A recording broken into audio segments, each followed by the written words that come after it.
Y'all know what week it... Actually, I'll tangle up. Do y'all know what week it is? It's brand new day week. It is Spider-Man Brand New Day week. I'm recording this on Monday, July 27th. The red carpet world premiere hasn't even happened yet. That happens tonight. I'm excited to see what people are saying about it, I guess tomorrow. But you saw the title of the video. Today, I'm going to be getting into my predictions of Spider-Man Brand New Day. My final predictions on what is going to happen in this film. If you haven't seen my other videos, I have covered Brand New Day a couple times on this channel since the suit reveal, really. But today, we are going to summarize everything that I believe is going to happen in this movie. But yeah, without further ado, let's get straight into what I think is going to happen in Spider-Man Brand New Day. First off, let's talk about Sadie Sink's character. I feel like that's the big mystery following this film. Not much of a mystery because I believe she is going to be playing Jean Grey. That's just like the most common theory out there. She's not going to be playing Typhoid Mary. That's another common one. That character was in Iron Fist, and Iron Fist is back at Daredevil, so they are kind of making those Netflix shows canon, it seems. I also don't think she's going to be Rachel Summers. I really can't see the hype they're building up for this to be a character that isn't as popular. Not to say Rachel isn't popular, but she's not on the same level as Jean Grey. Jean Grey is obviously the mom for a reason. So I do think Sadie Sink is playing Jean Grey. That's like my final guess on who it is. That's my stamp of approval that I think Jean Grey is in this movie. Don't really know how she's going to fit into a Spider-Man movie. Do I think it makes sense? No, not really, but I know they're building up the mutant saga, and what better way to do that in probably one of the highest grossing Marvel movies of all time, which will be Brand New Day. I think in this film, we are going to get our best ever live action Spider-Man fight scene. I don't know if it's going to be against the Hulk. I don't know if it's going to be against the Hand. I'm going to guess the Hand fight scene because some of the choreography from that fight looks insane, and some of the stunts they've shown behind the scenes, it all looks crazy. I will say I think it's going to be the best live action Spider-Man fight scene and maybe top 3 MCU fight scenes. Maybe one, but I'm going to say top 3 and be a little safe there. Since Sadie Sink is Jean Grey, they've kind of been marketing her as the main villain for this story, which I do not think is the case. I think it's a red herring. That does not make sense that Jean Grey would be a villain. I guess they kind of got away with it with Scarlet Witch in Age of Ultron, but really Scarlet Witch has those arcs where she is not the best person, and they also just made her a villain in Multiverse of Madness as well. I really doubt they're going to go that route with Jean Grey, make her a villain turned hero. I think she's being framed. And who better to frame her than the Department of Damage Control and Bill Metzger? I think they're secretly the villains of this story. It would kind of make sense. First time we saw them in No Way Home, they didn't portray them as like the best of people, so it would kind of make sense in the next movie that we see them, they're actually the main antagonists of this story. That being said, Jean is not going to be so innocent in this movie. She is going to release Hulk, in my opinion. She is going to go into minds of some people, mess with their heads a bit, and that's going to be Bruce Banner. So when Hulk comes out, which we have seen in the trailer, Spider-Man is going to have to take him down. And that eventually is going to lead into Savage Hulk coming out, which is the Hulk that has been suppressed this whole time for years. We know from Endgame that Professor Hulk and Bruce Banner have said that they mixed the two personalities together.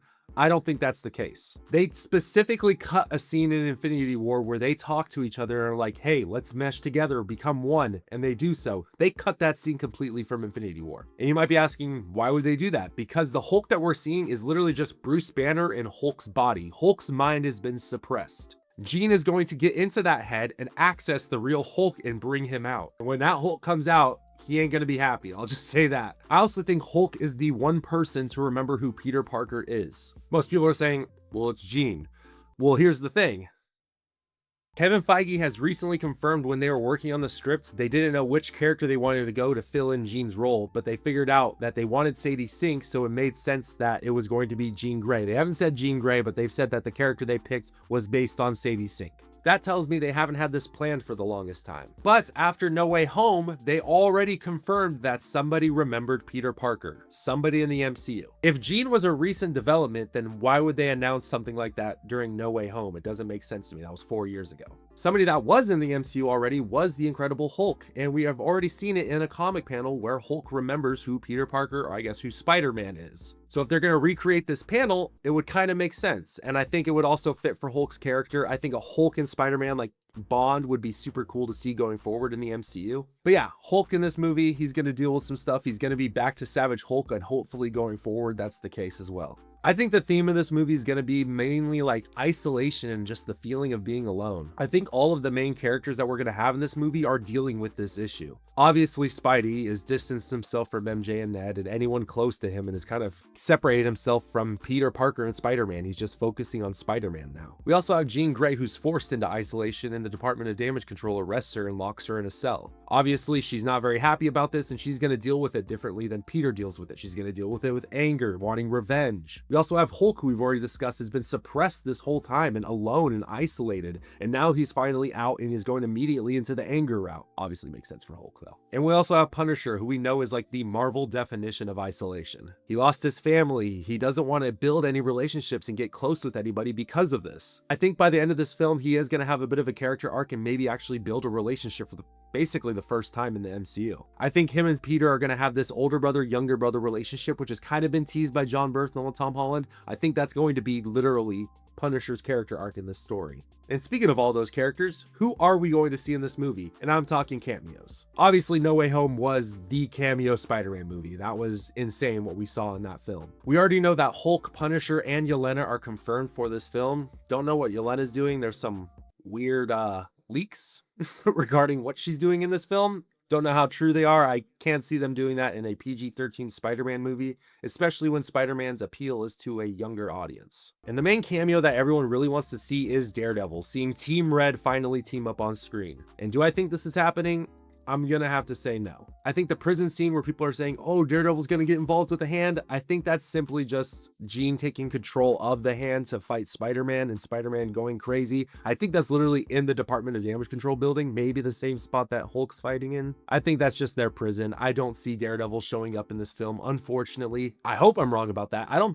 No, I think I would be surprised if I saw Daredevil in this movie. I'm not gonna lie. But anyways, I don't think it's gonna happen. I don't have my expectations high on that. If it does end up happening, I won't be mad at it whatsoever. I think it's very fitting to see Daredevil in this, especially since we've gotten Punisher. We also know that the film opens with a montage of Spider-Man beating some of his classic villains. We know he takes on Tarantula, Boomerang, Scorpion, Ramrod, Tombstone. We've seen all these clips already in the trailers. Speaking of which, Sony is terrible with trailers. It's just come to my realization that they cannot hold anything back when it comes to trailers. They gotta show you everything, and it's really frustrating. It just really is. But we're off topic. Who else do I think is going to appear in this montage? I got I guess 6 people technically, but I have an idea of who I think is going to show up in this. Besides the ones we've already known about, I do think we are going to see Shocker in this montage. Shocker!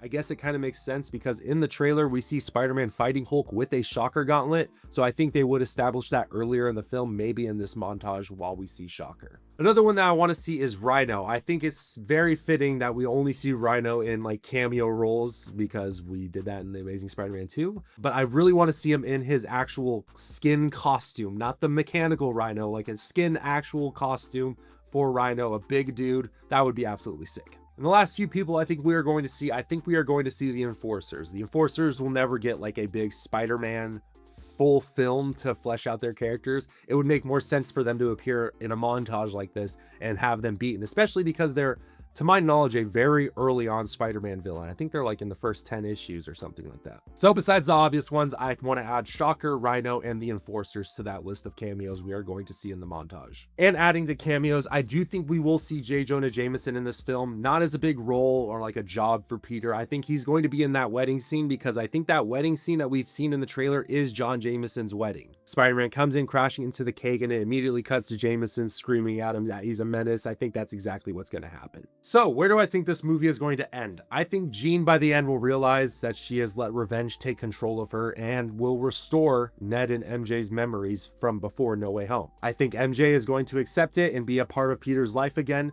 but I don't think Ned is going to react the same way. He lost his best friend and his best friend broke a promise by not coming and telling him who he really was.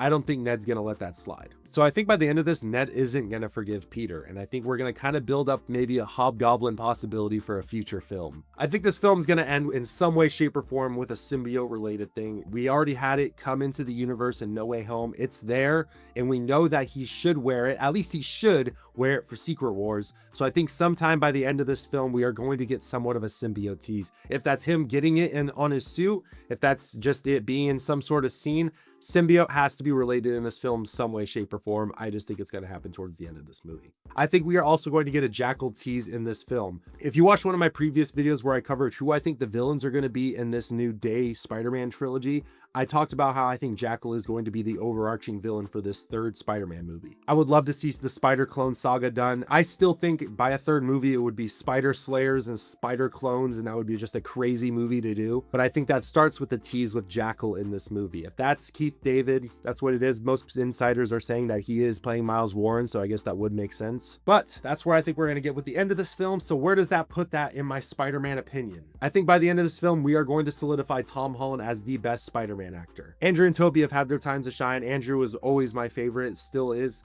before watching this movie. But I mean, come on, all the stuff we're hearing from behind the scenes about Tom and how much he cares about this character and wants to get everything right for this film, that alone is telling me enough. So I think by the end of this, we're going to have that conversation about best Spider-Man, and most people are going to pick Tom Holland. And for this film, I think this is going to be my favorite live action Spider-Man movie. I'm not a big fan of the Raimi movies. The Tom movies are kind of there. They're not really like big Spider-Man movies. I haven't gotten the peak Spider-Man I want to see. The closest was The Amazing Spider-Man 2, but that movie still has garbage things in it. Yes, I'm looking at you, Dane DeHaan. But nonetheless, if I get peak Spider-Man scenes in this movie, it's already going to surpass some of the other ones in my opinion, which I think it will do. And my expected rating for this movie is a 9 out of 10. I will most likely be dropping my review on TikTok or on YouTube Shorts right after I watch the movie that night, so you should stay tuned for that. But yeah, that's my Brand New Day breakdown. I am super excited for this movie. I haven't felt this excited for a Marvel movie, I would say, but probably No Way Home, if I'm honest. I'm excited. I think you guys should be too. This movie's on track to make $800 million opening weekend, which is insane. But it's Spider-Man, so in the end, it really makes sense. But let me know what you think. Do you agree with any of my takes? Do you think some things that I said were wrong? Let me know down in the comments below. I want to read through and see what people think this movie is going to have. But hey, I hope everyone enjoys this movie as much as I feel like I am going to, and I will see you guys after Spider-Man Brand New Day. But that's about it. See you guys.